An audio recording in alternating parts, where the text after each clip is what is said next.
Los invitamos a participar en nuestro programa a través de las cuentas de Twitter. Vamos a estar opinando con el hashtag LaNocheFARC. Y respondan la siguiente pregunta. ¿Qué cree usted que debería pasar con los exjefes guerrilleros de las FARC que abandonaron sus zonas de reincorporación? Estaremos revisando sus opiniones y leyéndolas aquí en el programa. También recuerden, están las cuentas de nuestro equipo periodístico para que opinen. Vamos a saludar a nuestros invitados la noche de hoy. En Bogotá, Colombia, está María del Rosario Guerra, ya es senadora de Colombia por el Partido Centro Democrático. Bienvenida, senadora, un gusto tenerla. Jason, muy buenas tardes, un saludo para usted, para los compañeros, el senador Barrera y el investigador, y para todos los televidentes. Saludo también a esta hora a Roy Barrera, senador por el partido de la UCO, presidente de la Comisión de Paz del Congreso de Colombia, que nos acompaña. Bienvenido. Buenas noches, Jason, a todos los televidentes en toda América Latina, a su equipo de trabajo, a mi compañera, la senadora María del Rosario Guerra, y a los demás invitados. Y también está en Bogotá Juan Carlos Garzón, es el director del área de dinámicas del conflicto de la Fundación Ideas para la Paz. Bienvenido, un gusto tenerlo. Buenas noches, Jason, y un saludo a los televidentes. Un gusto estar acá. Quiero empezar con usted, senadora María del Rosario Guerra. Estábamos escuchando en el informe al Procurador General Fernando Carrillo decir que el incumplimiento de los acuerdos por parte de algunos de los integrantes de las FARC se había convertido en una guachafita. ¿Es ante eso lo que estamos tras la salida de estos exjefes guerrilleros de las zonas de reincorporación donde estaban, una guachafita? Claro que hay una guachafita y que no hay quien rinda cuentas. Recuerden ustedes que 8.185 guerrilleros de la FARC entraron a las 19 zonas veredales y a los 7 puntos de reincorporación. Hoy, casi 2 años después, cerca del 30% solamente se conservan, y hay zonas, como bien lo dijo el gobernador de Antioquia, donde prácticamente no hay ninguno. Yo tuve la posibilidad de pedir mediante derecho de petición para que me informaran qué se habían hecho, y la respuesta es que algunos ya se fueron de civil y que están en sus actividades particulares, y que otros simple y llanamente siguen en estas zonas que hoy ya no son zonas veredales, sino que son las denominadas zonas que permiten la capacitación y la reincorporación a la vida civil. ¿Qué me preocupa? ¿Quién está controlando y quién está rindiendo informe de lo que está pasando con estas personas? Porque lo que sí está creciendo es el número de disidentes. Unos hablan de 1.500, otros llegan a hablar de hasta 2.500 guerrilleros supuestamente de la FARC que son hoy disidentes y que están vinculados con actividades ilegales, algunos con narcotráfico, otros con bandas criminales, otros están, por supuesto, en actividades como la minería ilegal, entre otros hechos. Entonces, toda la razón le asiste al procurador de hablar de la guachafita, como al presidente Duque de exigir que se les rinda informe de si se están presentando o no ante las organizaciones competentes y ante la Jurisdicción Especial para la Paz, que se supone que es la que los debe llamar para que hagan los respectivos descargos sobre aquellos hechos que se les están investigando. Senador Roy Barreras, usted como copresidente de la Comisión de Paz del Congreso estuvo recientemente visitando estas zonas de reincorporación en el sur del país particularmente. ¿Qué se encontró? Bueno, primero es una pena que la senadora María del Rosario Guerra o ninguno de sus compañeros del Centro Democrático, a pesar de que los invitamos, hayan asistido personalmente a esta visita en compañía de Naciones Unidas y de los oficiales del Ejército Nacional, del general Aranguren, que es el comandante encargado de la 6ª División, sus coroneles, la oficialidad, una muy seria, muy positiva reunión, para no especular, para no hablar de guachafita sobre lo que no se conoce, para no decirle a la opinión pública lo que no está ocurriendo. El primer resultado de esa visita, repito, verificada internacionalmente y con la presencia de las fuerzas militares, es que esa es una zona en paz, tranquila, donde no hay ninguna información sobre disidencias, donde lo que vimos fue proyectos productivos, piscicultura, hidropónicos, donde hay una queja no solo de quienes le cumplieron al proceso y dejaron las armas, sino también de los campesinos del lugar a propósito de la falta de recursos, del atraso en compromisos del Estado colombiano, por ejemplo en la formalización de la tierra, pero donde todas esas personas están cumpliendo con el acuerdo de paz.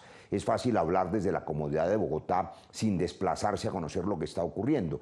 En el cabezote editorial de este importante programa ustedes hicieron unas afirmaciones que me parece importante precisar. ¿Quién le garantiza a las víctimas, dijeron ustedes, la verdad si se destruye la legitimidad de la JEP? Si echan por tierra la Comisión de la Verdad, las víctimas se quedarían sin la verdad como nunca la tuvieron durante 50 años. Hay dos maneras de hacer trizas el acuerdo, de manera abierta y evidente, tratando de cambiar leyes, pero hay otra soterrada, que es hacer trizas la confianza en el acuerdo. Y la otra pregunta de ustedes, válida, ¿quién garantiza que los incumplimientos del acuerdo tengan responsables? ¿Y cuáles son esos incumplimientos? Aquí se hizo un acuerdo con la guerrilla más grande y antigua de América Latina, que fue el principal problema de orden público. Hoy las FARC como guerrilla no existen. El incumplimiento implica también la amenaza jurídica permanente para quienes dejaron las armas, de suerte que esa incertidumbre genere, eso sí, la proliferación de disidencias. Se equivocan los que piensan que el camino es traicionar los acuerdos, generando esas inseguridades jurídicas, porque eso lo que generaría es una especie de diáspora, de proliferación, y ya no de disidencias, sino de personas vinculadas a las bandas criminales. Y una precisión técnica: los disidentes, senadora María del Rosario, como usted bien lo sabe, son aquellos que nunca estuvieron en el proceso de paz, no se comprometieron con el acuerdo. Las personas ausentes de la zona, otra precisión para los televidentes, no tienen que estar allí confinados. Allí hay una falsa especulación. Ellos no se han fugado ni han abandonado ninguna zona. Esas zonas ya no existen, existieron hasta la desmovilización verificada por Naciones Unidas y el desarme. Ahora son espacios territoriales de capacitación y reincorporación. Las personas pueden ir libremente a su familia, a visitar su madre, su novia, sus hijos, pueden andar por toda Colombia. Y el informe de Alejandro Eder, quiero hacerlo reconocer porque es una voz autorizada, que fue experto por Iván Duque, consultado por el nuevo presidente hace 2 días en los medios de comunicación, de cerca de 10.000 personas que le cumplieron el acuerdo, 5.000 de ellas han ingresado al programa de reincorporación del gobierno y de ellos se tiene clara noticia y van muy bien. Y otro tanto están en sus familias y en sus hogares. Hay un 30% que están en las zonas esperando que se les cumplan los programas de reincorporación. Abandonarlos a su suerte, después de que dejaron las armas, es dejarlos presa fácil de las bandas criminales que podrían contratarlos. Pero lo que encontramos fue un proceso de paz que marcha y la incomprensión de por qué quieren echarlo a perder, porque eso sí significaría la proliferación de disidencias y el retorno a la guerra. Antes de darle la palabra nuevamente a la senadora, quiero escuchar la posición del señor Juan Carlos Garzón de la Fundación Ideas para la Paz. ¿Qué opinión le merece a usted la salida de estos ex jefes guerrilleros de las zonas de reincorporación donde estaban, de los cuales hasta hoy solo 2 se han reportado a través de cartas? Bueno, la salida de los comandantes o excomandantes de la guerrilla de estas zonas y el comunicado que hace Naciones Unidas, lo que nos deja ver son las distintas trayectorias que se dan en este proceso, con comandantes que están comprometidos, que están con la que era su tropa en un proceso de reincorporación, y otros comandantes que se han distanciado del proceso. Es muy importante no asumir que las personas que no están en los espacios territoriales están delinquiendo. Básicamente este ejercicio que se está haciendo de decir que entraron 8.000 y que ahora tenemos 1.500 en disidencias no es cierto. Principalmente porque las disidencias no solamente están conformadas por exmiembros de las FARC.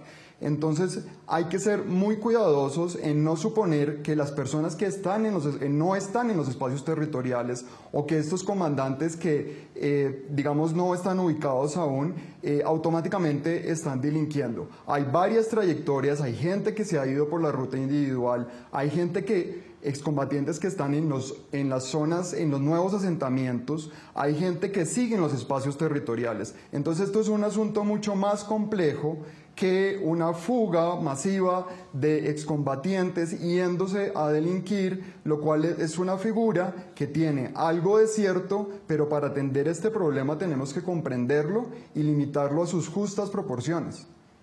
Entonces, ¿cree usted que pueden aparecer en las próximas horas o quién establece un plazo para saber qué les pasó a los ex jefes guerrilleros que salieron sin reportarse siquiera a su propio partido político? Claro, en este momento estamos en un momento de desinformación, es decir, quien diga hoy que sabe dónde están y qué están haciendo, pues está mintiendo, porque no podemos asegurar que ellos están delinquiendo, tampoco podemos asegurar que van a aparecer pasado mañana.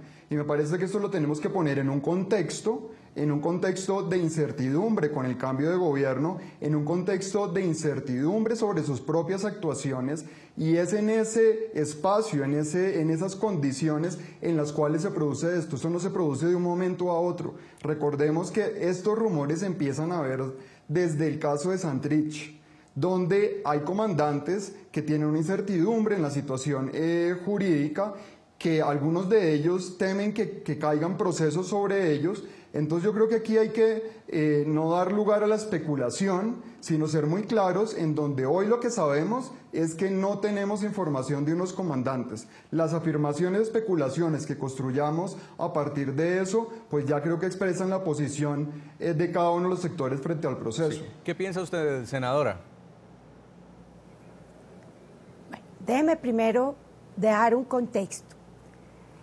El gobierno de Juan Manuel Santos fue el que adquirió esos compromisos, que fue el acuerdo FARC-Santos que se firmó en diciembre del 2016, que les prometió a ellos 2 millones para su movilización, 8 millones para los proyectos productivos, el 90% un salario mínimo por 24 meses, entre otros, para permitir precisamente ese proceso de transición y reincorporación. Entonces, el incumplimiento le corresponde a ese gobierno, porque el gobierno Iván Duque lleva un mes y ha dicho categóricamente el presidente Iván Duque que hará todos los esfuerzos para que esa base de la guerrilla que esté comprometida en reincorporarse a la vida civil, se le puedan dar la garantía de seguridad, las garantías económicas para que puedan seguir sus actividades lícitas, pero que tienen unos compromisos, y es que tienen que responder por aquello que la justicia, en este caso la JEP, que fue diseñada para ellos, básicamente pueda llamarlos y responder. Entonces aquí lo que no podemos tapar es el sol con las manos, y es que hay efectivamente unos comandantes que no están hoy de frente respondiendo, que se han ido por presuntas investigaciones como el caso de Iván Márquez, otros que por cartas, ustedes mismos lo han dicho, que dicen que están presentes y que no, y que están listos, pero no los hemos visto, han desaparecido, y otros que sí fueron a engrosar la parte delincuencial.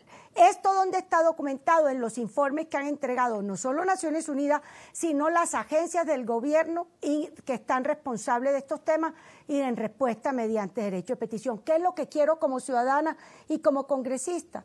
Que la mayoría de ellos respondan, si no todos, y que por supuesto se reincorpore a la vida civil. Pero ¿qué es lo que preocupa? Que hay un grupo que está aquí en el Congreso, que está haciendo política, pero hay otro que está creciendo, que es una disidencia. Yo no puedo aceptar que el senador Barrera diga que esa disidencia que se habla hoy de las FARC, pues no eran las que estuvieron dentro del acuerdo. Entonces yo me pregunto, cuando hicieron la negociación y hablaban de que había una célula que venían urbana y una que venían de la base, ellos se desprenden precisamente, y de ahí es que tienen este grupo armado. Todavía hoy estamos preguntando dónde están parte de las caletas que al final nunca Naciones Unidas nos ha dado el reporte de que están todas ya recuperadas.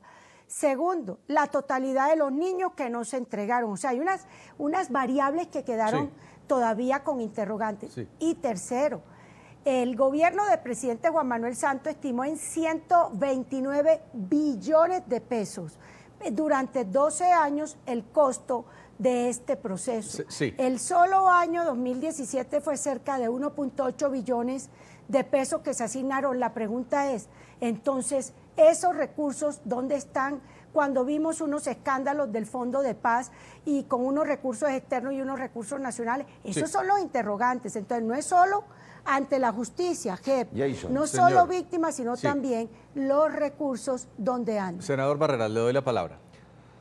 Gracias, mucho tema. A ver, lo primero, senadora María del Rosario y televidentes, el compromiso que se hizo en el acuerdo de paz es un compromiso de Estado, avalado por la comunidad internacional y de manera unánime por el Consejo de Seguridad de Naciones Unidas.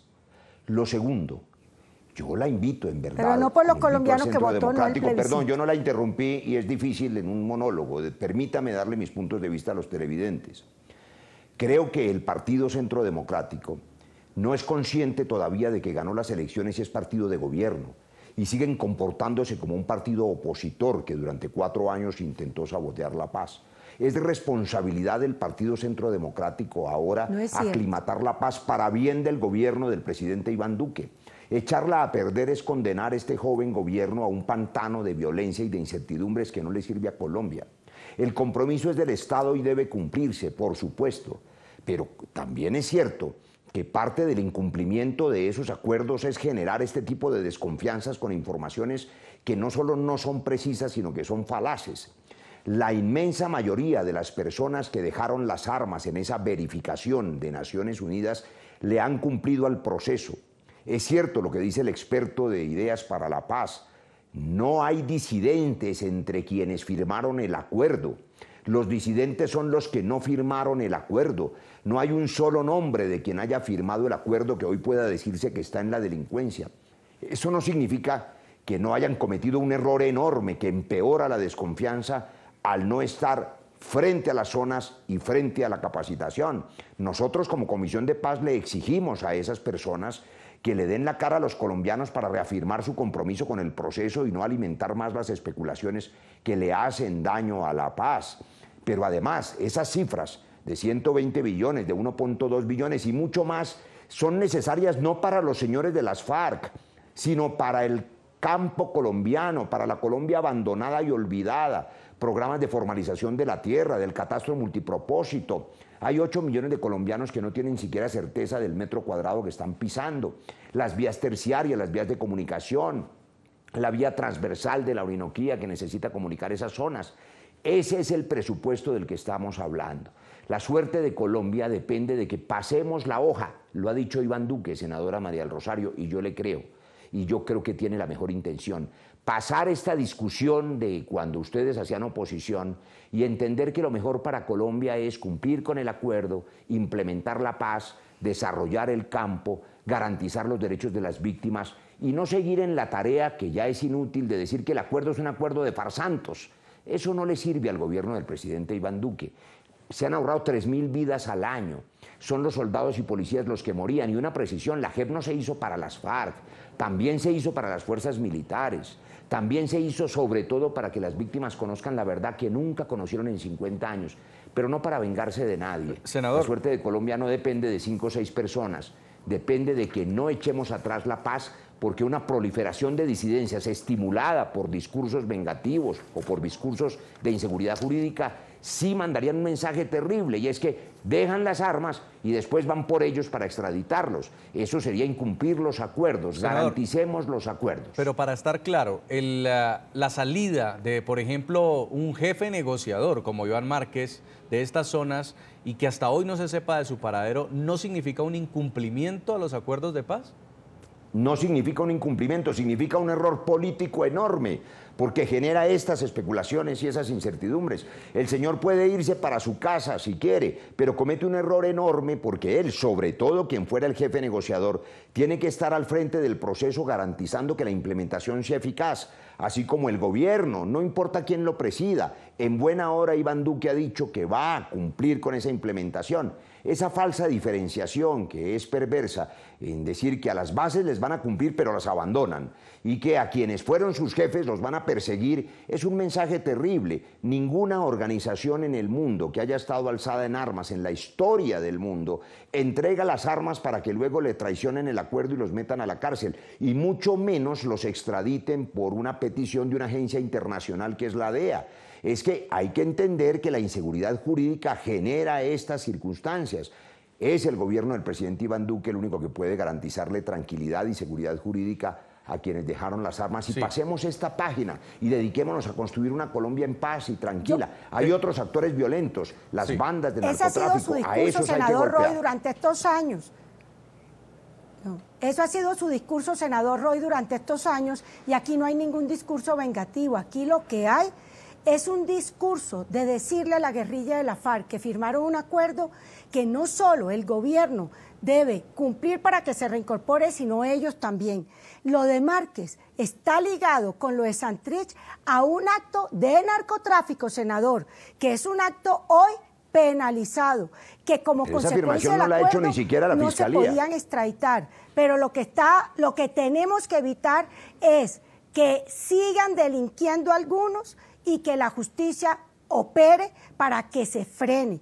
Yo comparto con el procurador de que alguien tiene que rendir cuentas e informarle a la ciudadanía de lo que está pasando. Y por supuesto que el gobierno del presidente Duque, que ha sido un gobierno que ha dicho que va a respetar sobre todo para aquellos que cumplan, lo haga. Pero es que aquí no nos pueden a nosotros callar ahora con el falso discurso que durante los últimos 2 años han dicho de que es que como ya se firmaba el acuerdo, venía la paz. No, sigue el narcotráfico, sigue la minería ilegal, siguen los Pero es que el acuerdo de paz no se hizo zonas, con las los bandas mineros criminales ilegales. y se han ido uniendo. Entonces, senador Roy, aquí no hay discurso vengativo, aquí lo que debe haber es un real compromiso y que no solo lo que está en el Congreso, sino los que están en cabecillas, que están hoy escondidos, que den la cara y que acepten las condiciones también de la justicia colombiana. En unos minutos vamos a continuar este debate aquí en el programa La Noche. Ustedes sigan participando a través de nuestras redes sociales. En Twitter estamos con el hashtag La Noche FARC. ¿Qué cree usted que debería pasar con los exjefes guerrilleros de las FARC que abandonaron sus zonas de reincorporación? Vamos a estar leyendo sus mensajes. En segundos, continuamos.